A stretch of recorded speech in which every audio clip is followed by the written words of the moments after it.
આ ખાલી હાથીની પુકાર નથી મારા વાલા, આપણા સૌની પુકાર છે. અંત સમય આવે ને આપણે ભગવાનને બોલાવવા પડે એની કરતા પહેલેથી જ આપણે ભગવાનને ન બોલાવીએ. તમે જુઓ, હાથીએ બોલાવવામાં વાર લગાડી પણ ભગવાને આવવામાં વાર નથી લગાડ્યો. હરી કો પુકારને મેં કરી કો લગી દે. કરી એટલે કે હાથી. કરી કો ઉવારને મેં હરી કો લગી ન દે. પણ એ કરીને એનો ઉદ્ધાર કરવા માટે ભગવાનને સમય નથી લાગ્યો. ભગવાન તો એની તૈયારીમાં જ હોય. વ્યક્તિએ પોતાની તૈયારીમાં રહેવું જોઈએ. ગમે ત્યારે ગમે આવે. આજે ભગવાન એની તૈયારીમાં હતા, બેઠા હતા. એ તો ઝૂલા ઉપર ઝૂલી રહ્યા હતા. પણ જેવું પુકાર કરીને દ્વારકા મેં શબ્દ ગયો અને શોર ભયો ભારે. આ હાથીનો પુકાર ગયો દ્વારકામાં. ભગવાનને ખબર પડી ગઈ મારો ભક્ત મને બોલાવે છે, જલ્દી મારે એનો ઉદ્ધાર કરવો પડશે.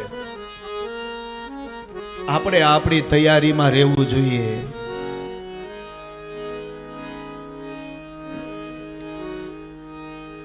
વ્યક્તિએ પોતાની તૈયારીમાં રહેવું જોઈએ. આપણે આપણી તૈયારીમાં રહેતા નથી ને એટલે દુખી થાય છે.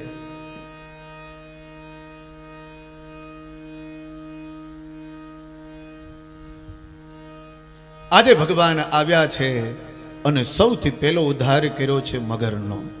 પરીક્ષિત મહારાજ કહે, સુખદેવજી મહારાજ, પ્રાર્થના સ્તુતિ એ કરી હતી હાથીએ, અને ભગવાને આવી અને સૌથી પહેલો ઉદ્ધાર કર્યો.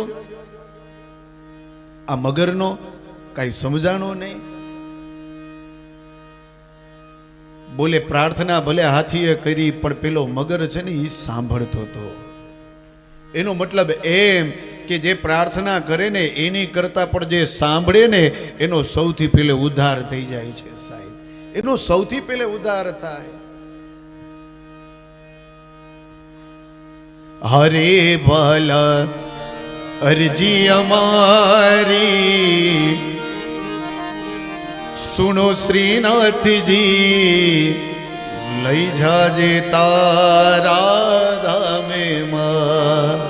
હરે વાલા અરજી અમારી, સુનો શ્રીનાથજી, લઈ જાજે તારા ધામ. આ અરજી આપણે મૂકવાની છે.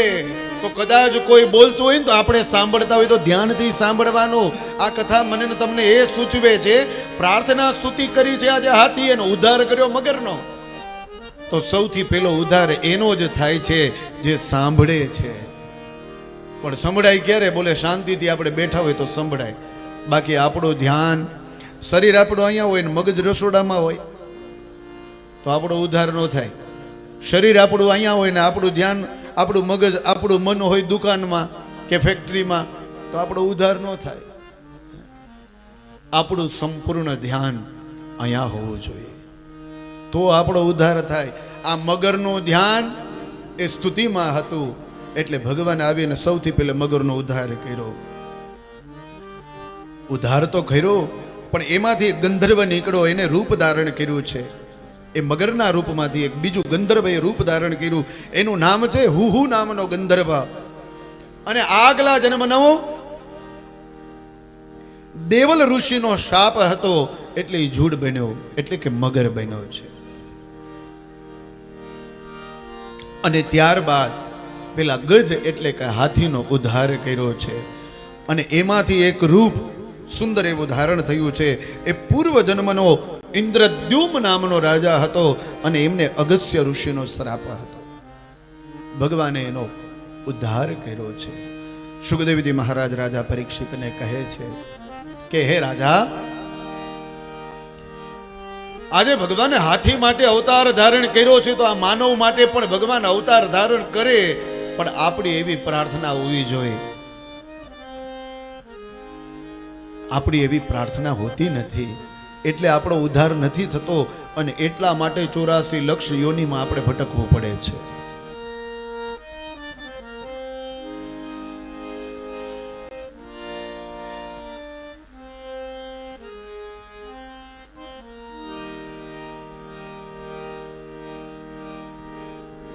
તો જો ભગવાન હાથી માટે અવતાર ધારણ કરી શકતા હોય ને તો આપણા માટે પણ ભગવાન અવતાર ધારણ ચોક્કસ કરે. સુંદર એવી ગજેન્દ્ર મોક્ષની કથા આજે સુખદેવજી મહારાજે રાજા પરીક્ષિતને કહી છે.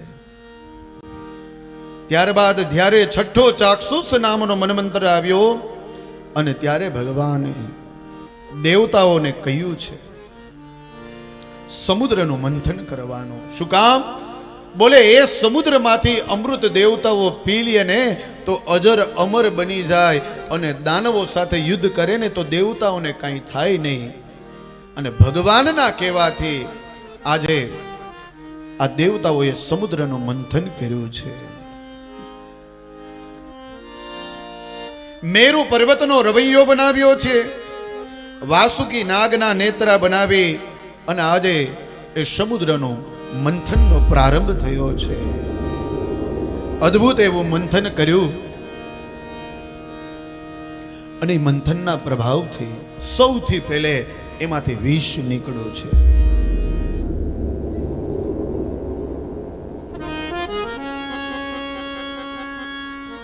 દેવતાઓ કહે આ વિષ દાનવો તમે પીવો અને દાનવો કહે અમે ન પીએ, આ વિષ તમે પીવો. અમૃત માટે આ સમુદ્રનું મંથન કર્યું, સારું કામ કરવા ગયા તો એમાં વિષ નીકળ્યું. બોલે હા, જ્યારે જ્યારે તમે સારું કર્મ કરવા માટે જાઓ ને એટલે તમારે ઝેર પીવાની તૈયારી રાખવાની. વિષ એટલે કે ઝેર. પણ એક વખત જો તમે એ ઝેરને પચાવી લેશો ને, કંઠમાં રાખી લેશો ને એટલે પાછળ અમૃત આવશે.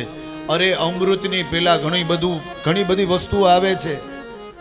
હમણાં બતાવું ભાગવતજીમાં શું શું આવ્યું છે. પણ આ વિષ દેવતાઓએ પીતા નથી, દાનવો પણ પીતા નથી. કરવું શું? પણ દેવતાઓને ભગવાન નારાયણે કહ્યું હતું કે સમુદ્ર મંથનમાં કાંઈ પણ મુશ્કેલી પડે, તકલીફ પડે ને તો હે દેવતાઓ તમે મારા પાસે આવજો. એટલે આ વિષનો કુંભ લઈ, કળશ લઈ અને ગયા નારાયણ પાસે. નારાયણને કહ્યું પ્રભુ હવે આ વિષનું શું કરવું? ભગવાન નારાયણે કહ્યું બધી સહાય કરું પણ આ વિષ હું ન પી શકું. આના માટે તમારે મહાદેવ પાસે જવું પડે. દેવતાઓ કહે આ સમુદ્રનું મંથન કર્યું ને મહાદેવને કીધું નથી ને આ વિષ લઈને જવું. બોલી એક જ રસ્તો છે, કારણ કે વિષ તો ભગવાન દેવોનો દેવ મહાદેવ જ પી શકે, એના સિવાય બીજા કોઈની તાકાત નથી.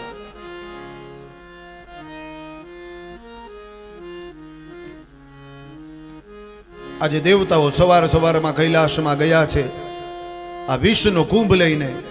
ભગવાન મહાદેવે દેવતાઓનું સ્વાગત કર્યું ને કહ્યું અરે દેવતાઓ સવારમાં તમે અહીંયા? બોલે હા પ્રભુ એક કામ પડ્યું છે. બોલો બોલો શું કામ પડ્યું છે? પ્રભુ સમુદ્રનું મંથન કર્યું છે અમૃત માટે. શિવજીએ કહ્યું બહુ સારું કહેવાય. અમૃત નીકળ્યું કે નહીં? અમૃત તો નથી નીકળ્યું પણ આ વિષ નીકળ્યું છે. શિવજી શું કરવું? શિવજી કહે દેવતાઓ શું મને આ પીવડાવવા આવ્યા છો? જ્યારે સમુદ્રનું મંથન કર્યું ત્યારે તમે મને પૂછવા આવ્યા હતા, તમે મને વાત કરી. વિષ નીકળ્યું તો લઈને આવ્યા. શિવજી કહે ચિંતા ન કરો, એની વ્યવસ્થા હું પોતે કરી દઈશ. તમે ભલે મને કીધું કે ન કીધું એનો કોઈ મને અફસોસ નથી, પણ મારા દ્વારે કોઈ પણ વ્યક્તિ આવીને એ ખાલી હાથે કોઈ જતો જ નથી, એ કાંઈક ને કાંઈક લઈને જ જાય. એટલે તમે ચિંતા ન કરો.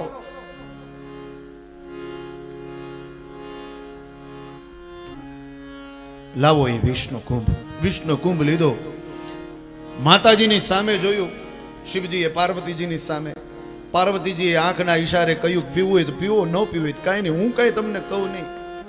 મારે તો એમય ન કહેવાય કે ન પીવો, અને મારે તો એમય ન કહેવાય કે તમે પીવો. નકર કાલ સવારે બધા એમ કહે છે કે માતાજીએ શિવજીને ઝેર પીવડાવી દીધું. હું તમને આઈ ન પાડું, નાઈ ન પાડું, પ્રભુ તમારી જેવી ઈચ્છા. અને ત્યારે ભગવાન શિવજી હાથમાં એ કટોરો લીધો છે અમૃતનો, વિષનો, અને એ વિષ પીધું પણ એને હૃદયમાં નથી ઉતાર્યું, એને કંઠમાં રાખ્યું છે. ભગવાનનો કંઠ બન્યો છે લીલો, એટલે ભગવાન શિવનું એક નામ પડ્યું છે નીલકંઠ. બોલીએ શ્રી નીલકંઠ મહાદેવ કી જય. બોલીએ શ્રી નીલકંઠ મહાદેવ કી જય. ઘણા લોકો શિવને માને નહીં, શિવનું નામય ન લે, પણ એને ખબર છે કે આપણે જ્યારે ગુજરી જાશું, 4 જણા આપણને લઈ જશે ક્યાંય ખબર છે? સ્મશાનમાં લઈ જશે. એ શિવનું સ્થાન છે. જો શિવને માનતા ન હોય ને શિવનું નામ ન લેતા હોય ને તો આપણે એક લેટર પેડ ઉપર લખીને જવાનું કે મને સ્મશાનમાં ન લઈ જતા.